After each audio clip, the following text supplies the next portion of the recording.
Hello friends, TechManPat here. This is not a Mac Mini.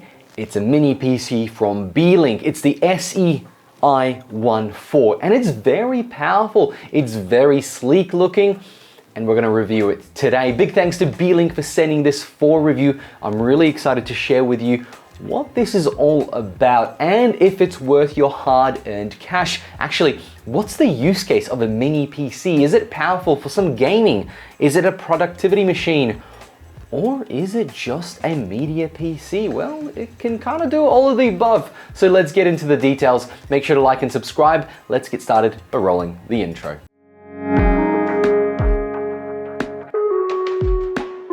The SEi14, I'm going to refer to it as the Beelink Mini PC. It has an incredible cooling system. It's called the MSC 2.0. And look, it's got a vapor chamber, it's got a fan, it's a very quiet fan, which means that it's ultra low decibels. You can run it in your room, you will not hear it. You can run it in an office and it'll reduce the ambient noise. So powering the mini PC, we have ourselves an Intel Core Ultra 5 125H processor. It can gear up to 4.5 gigahertz. It has 14 cores, 18 threads, and an 18 megabyte cache, which makes this extremely powerful, and in fact it can play some decent games at some reasonable frame rates. We'll talk about that in a moment. Now with that in mind, what is the performance? I'll flash up some Cinebench and some other results I got from the GPU side and the CPU side, but overall from what I've seen so far, it's a fantastic mini PC.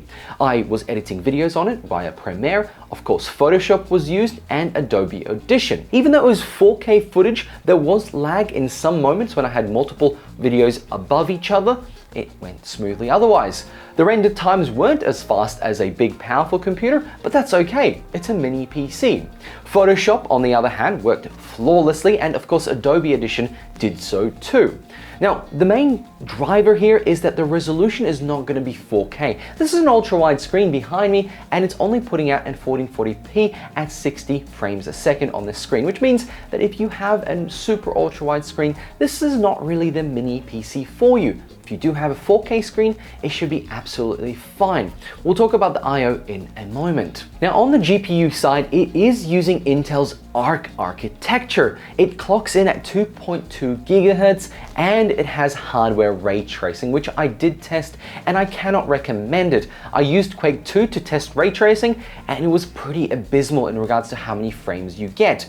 I suppose the way you could use it is for video editing that has potentially ray tracing on the spot, but I just don't really see it being powerful enough for that. Now, in regards to RAM and space, this has a 1 terabyte SSD. It's a PCIe 4.0. This is plenty of space and it is extendable. You can chuck in one more. It's got a space for another SSD. In regards to RAM, it's extremely powerful, 5,600 megahertz and 32 gigs of total DDR5, which is made up of two 16 gig modules.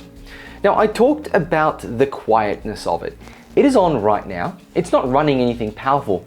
It is dead silent. Now with my measuring device, I got about 35 to 32 dB, and honestly, I couldn't ask for more. You can't hear it unless you literally put it to your ear, and generally it'll be sitting under your desk somewhere like it is for me, connected up to a monitor. The cooling is boosted by a vapor chamber, which at this size is a must. During full bore testing, I got this up to 70 degrees, but it was still very cool. The RAM and SSD stays around 50 degrees according to CPU-Z, and look, that's absolutely fine. And even 70 degrees at the CPU is perfect for a mini PC like this. The cooling is really good. Like, at the end of the day, that's really what you're paying for, the design and aspects of how good the cooling is for Intel's chips. The Beelink Mini PC does have the capabilities to do triple screen output. It has a USB-C that can be used for it out the back, and a HDMI and a display port, which means you're pretty much covered for up to 3 screens, or what most people do is 2. So let's talk about the I/O. It's a little bit messy, but bear with me. It has one USB 3.2 at 10 gigabits, a USB 2.0 at 480 megabits per second. The LAN port is 2.5 gigs, big thumbs up to that. The display port is 1.4A, and then we have the USB-C 2.0 at another 480 megabits per second, located roughly in the middle of the device.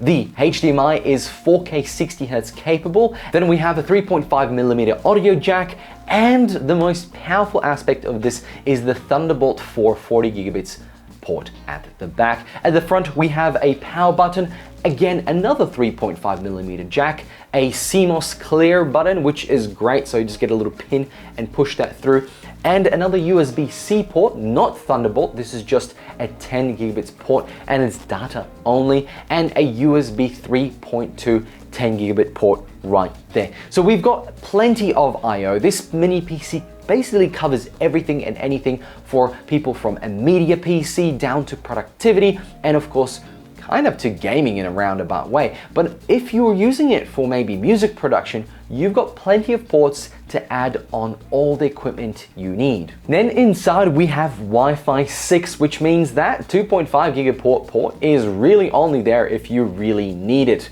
And it has Bluetooth 5.2, so you can connect any mouse or headphones straight to it. You don't need to use those 3.5mm jacks, which is, I mean, it's neither here nor there, but it's great to see that they both have it. So with the performance out of the way, what is this mini PC actually for? Well, I used it for word processing, bit of spreadsheet, bit of web browsing, and generally just day-to-day use, and fantastic. Hands down, for 1,080 Australian dollars, it's actually a great PC overall if you've already got a monitor and you just want something small. Windows 11 works flawlessly on that, which, you know, some people might not like, but it does come with it pre-installed, which is kind of awesome in regards to the cost to perform. Gaming is actually something I've considered for a device like this for kids. If you have a teen at home that you'd let them play Minecraft or Age of Empires, this mini PC is actually a perfect device. It's not too expensive, it can do all the schoolwork that you require for kids, and of course it can play some games at a very reasonable performance. After all, many other games like Command & Conquer, they don't necessarily need a lot of power. But kids these days, they want to play Fortnite. Now, Fortnite on this PC runs at about 30 frames a second at 1080p. So with reducing some of the quality and settings, you can get that to a little bit higher, around 48 in my test. So I guess the idea is, well, maybe you don't want them to play Fortnite, then this might be a good idea. At the end of the day, they might not notice. But I think the biggest use case for this is actually Office. For $1,000, you can get a very small PC that is extremely power efficient and powerful with Windows, plenty of I/O that you can leave at the office and it doesn't take up much space. You can probably hot desk with this, pick it up, move it to another desk, and it can hide away in little nooks where you might have other work things to do in front of your desk. A little wireless keyboard that's Bluetooth connected up to it, and all of a sudden you've got no cables on your desk. A very clean setup. So on summary, this is a really good mini PC. At $1,000 is actually fairly reasonable compared to the competition. I know there's Intel NUCs for a little bit less, but you do then have to add SSDs and potentially expand the RAM. This has it all in one, and that is the big difference when you go around comparing mini PCs.